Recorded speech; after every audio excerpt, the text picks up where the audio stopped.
नमस्कार दोस्तों, मैं विनोद प्रजापति स्वागत करता हूं आपका वीके ट्रिक्स क्लासेज में। तो आज हम योग दिवस के ऊपर चर्चा करेंगे कि योग क्यों आवश्यक है और योगासन कौन-कौन से होते हैं। योग क्या है? योग शब्द संस्कृत धातु युज से बना है जिसका अर्थ है जोड़ना या एकता स्थापित करना, अर्थात मन, आत्मा, शरीर इन तीनों का संतुलन ही योग है। योग के प्रमुख प्रकार राजयोग, कर्म योग, भक्ति योग, ज्ञान योग और हठ योग, ये 5 प्रकार है। अब देखते हैं इनमें राजयोग में क्या क्या होता है, कर्म योग में क्या क्या होता है। राजयोग मन और ध्यान पर आधारित होता है। कर्म योग निस्वार्थ कर्म का मार्ग है। भक्ति योग भक्ति और श्रद्धा का मार्ग। ज्ञान योग ज्ञान प्राप्ति का मार्ग है। हठ योग आसन और प्राणायाम पर आधारित होता है। योग के प्रमुख अंग। महर्षि पतंजलि ने योग के 8 अंग बताए जिनमें अष्टांग योग सम्मिलित है।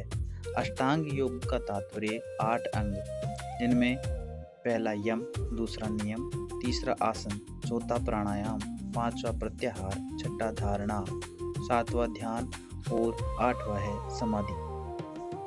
आसन। आसन योग का तीसरा अंग है। जिस प्रकार हमने देखा यम, नियम, आसन, प्राणायाम, प्रत्याहार, धारणा, ध्यान, समाधि, तो आसन जो है तीसरे नंबर पर आता है। आसन तीसरा योग का तीसरा अंग है। तन मन को स्वस्थ एवं सुखद की स्थिति में रखना ही आसन है। योग ग्रंथों में प्रमुख आसनों की संख्या 84 बताई है। इन विविध आसनों की उनकी उपयोगिता के आधार पर 3 भागों में बांटा गया है। उपयोगिता के आधार पर 3 भागों में बांटा गया है। वो कौन कौन से हैं? ध्यानात्मक आसन जैसे सुखासन, पद्मासन आदि। विश्रामात्मक आसन जैसे शवासन आदि, जिनमें योग के पश्चात शरीर को विश्राम दे सके। शारीरिक संवर्धनात्मक आसन, जिनमें शरीर को वर्धन या बढ़ाने के लिए जो आसन करते हैं जैसे ताड़ासन आदि। इसके अतिरिक्त उक्त आसनों 84 का एक और वर्गीकरण है जिसका आधार आसन करते समय बनाई गई शारीरिक स्थिति से है। शारीरिक स्थिति के आधार पर खड़े होकर किए जाने वाले आसन, बैठकर किए जाने वाले आसन, पेट के बल लेटकर किए जाने वाले आसन और पीठ के बल किए जाने वाले आसन। ये क्या है? शारीरिक स्थिति के आधार पर वर्गीकरण है। आसन सूची। प्रारंभिक स्तर। जो प्रारंभिक स्तर है, जो 1 से 8 सामान्यतः कक्षा में आसन करवाए जाते हैं, उनकी सूची है। इस स्तर में जो आसन प्रस्तावित किए गए हैं और जिनका अभ्यास किया जाना आवश्यक है वो निम्नांकित है। पहला है ध्यानात्मक आसन। इसके निम्नतम आसन है सुखासन। यह सुखासन ध्यानात्मक आसन में आता है। ध्यान को एकाग्रचित करने के लिए यह आसन किया जाता है। दूसरा है अर्ध पद्मासन।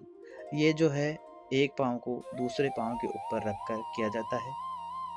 तीसरा है पद्मासन। ये दोनों पांवों को जो है दाएं पांव को बाईं जंघा पर और बाएं पांव को दाईं जंघा पर रखकर किया जाता है। एक प्रकार से बौद्ध स्थिति में आकर पद्मासन किया जाता है। अब बात करते हैं स्वस्तिकासन। यह एक सामान्य स्थिति होती है जो स्वस्तिकासन होती है। अब दूसरा है विश्रामात्मक आसन।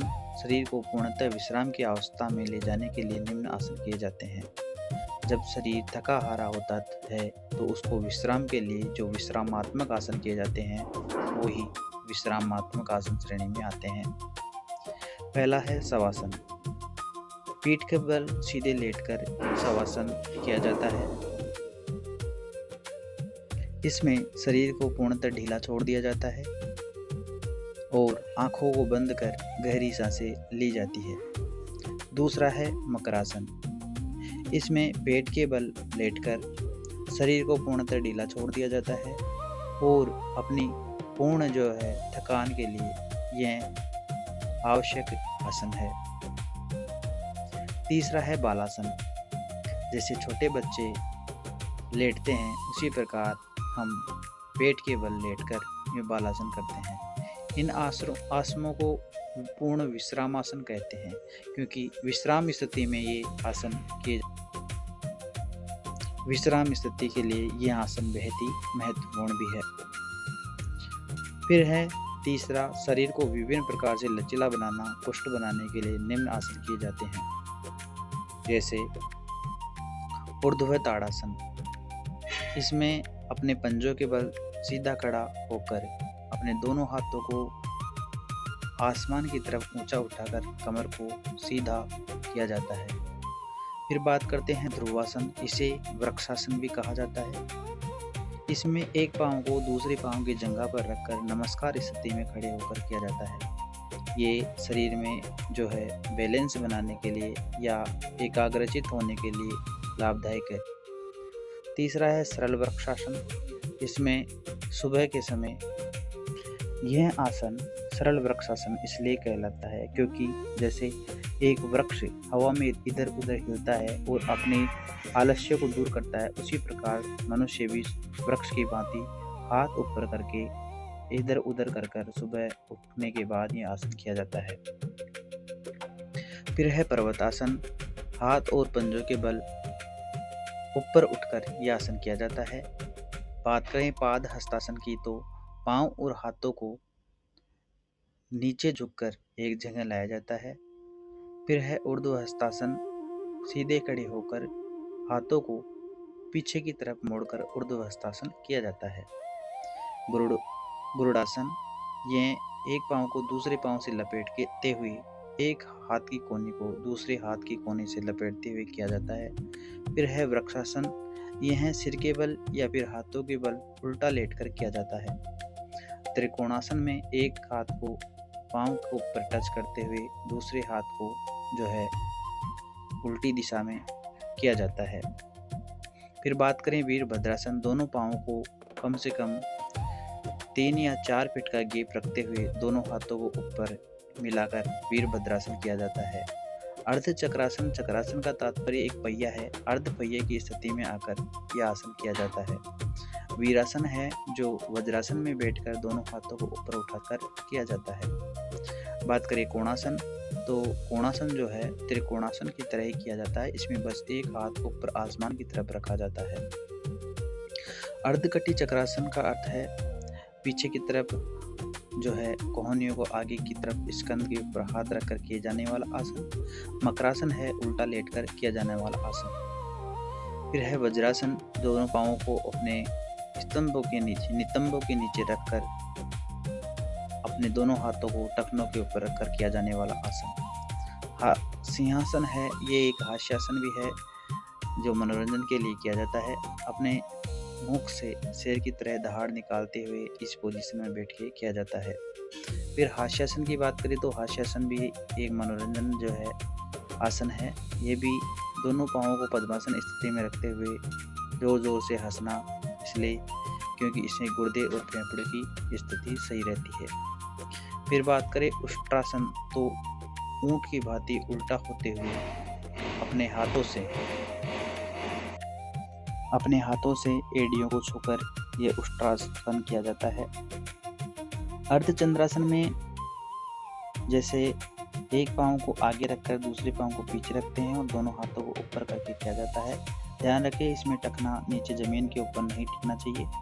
दंडासन में दोनों पांवों को सामने की ओर करते हुए अपने हाथों को समतल रख के किया जाता है।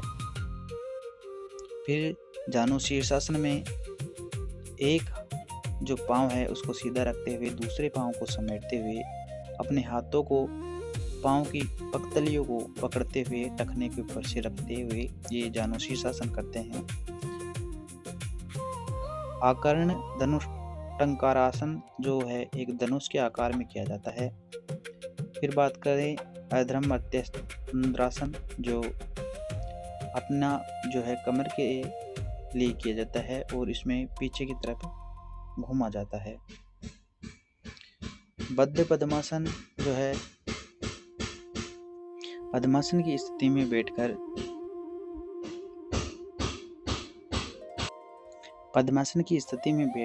और पीछे दोनों कमर के हाथ एक दूसरे को क्रॉस करते हुए दोनों पांव की जो है अंगुष्ठ को पकड़ते हैं। कुर्मासन है जो इस आकृति में देख रहे हो इस प्रकार किया जाता है। शस्कासन है वज्रासन में बैठ के दोनों हाथों को आगे किया जाता है। आगे देखते हैं पशु विश्रामासन तो जिस प्रकार हम आश्रम ये सामान्य स्थिति में बैठते हैं और दोनों हाथों को आगे की करते हुए जो सिर है उसको नीचे जमीन पर टेकते हुए पशु विश्रामासन करते हैं। भुजंगासन में दोनों हाथों को नीचे रखते हुए कमर को उल्टी तरफ मोड़कर ऊपर देखना भुजंगासन है। शलभासन है छाती को नीचे टिकाते हुए पाँव को ऊपर की तरफ उठाना।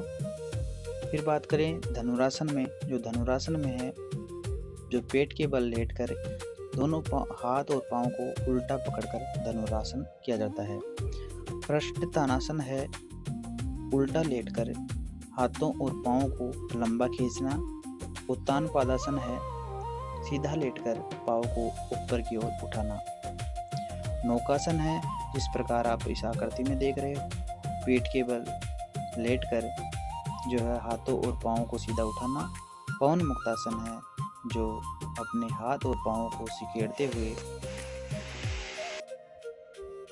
ऊपर की ओर उठना। इससे क्या है, पेट की गैस एसिडिटी वगैरह दूर होती है। और कंदरासन है पीठ के बल लेटकर पीठ को ऊपर उठाना और अपने हाथों को पीछे से अपने हाथों से टखनों को पकड़ना। फिर है सुप्त वज्रासन, सोते हुए जो है वज्रासन की स्थिति में लेटना। हलासन है उल्टा सीधा सोकर दोनों पाँवों को सिर की तरफ उल्टा लटका देना और पाँव से जो है सिर के बल जो है टच करना। मत्स्यासन है पद्मासन की स्थिति में बैठकर उल्टा हो जाना। फिर ये आसन की बात करते हैं माध्यमिक स्तर, जो कक्षा 9 से 12 तक के बच्चों के लिए लाभप्रदायी है। इस स्तर पर जो आसन प्रस्तावित किए गए हैं और जिनका अभ्यास किया जाना आवश्यक है वो निम्नांकित है। अब हम आप जो है चित्रों को देखते जाइए, हम नाम इनके बोलते जाएंगे।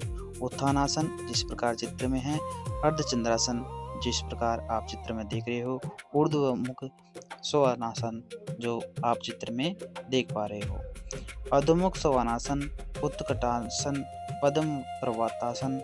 आगे है लोलासन, इसमें क्या है, अपना पद्मासन की स्थिति में बैठकर हाथों के बल लटकना ही लोलासन कहलाता है।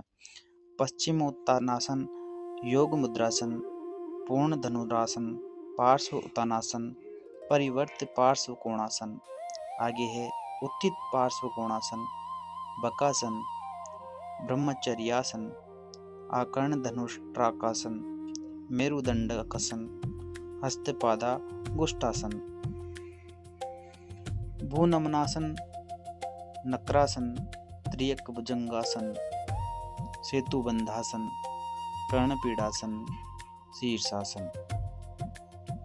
आगे देखते हैं गोमुखासन, त्रियक ताड़ासन, गोरक्षासन, चतुरंगदड़ासन, मयूरासन, मरीचासन।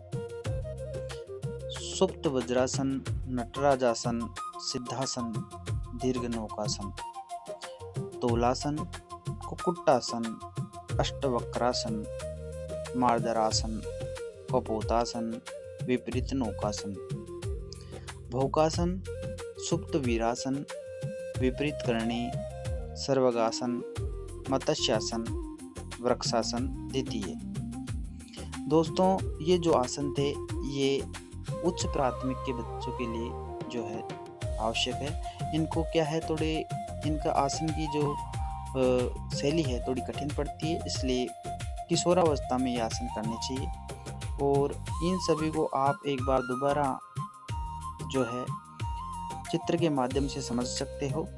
और दोस्तों आज के समय में मोबाइल तनाव और भागदौड़ भरे जीवन में योग एक वरदान है।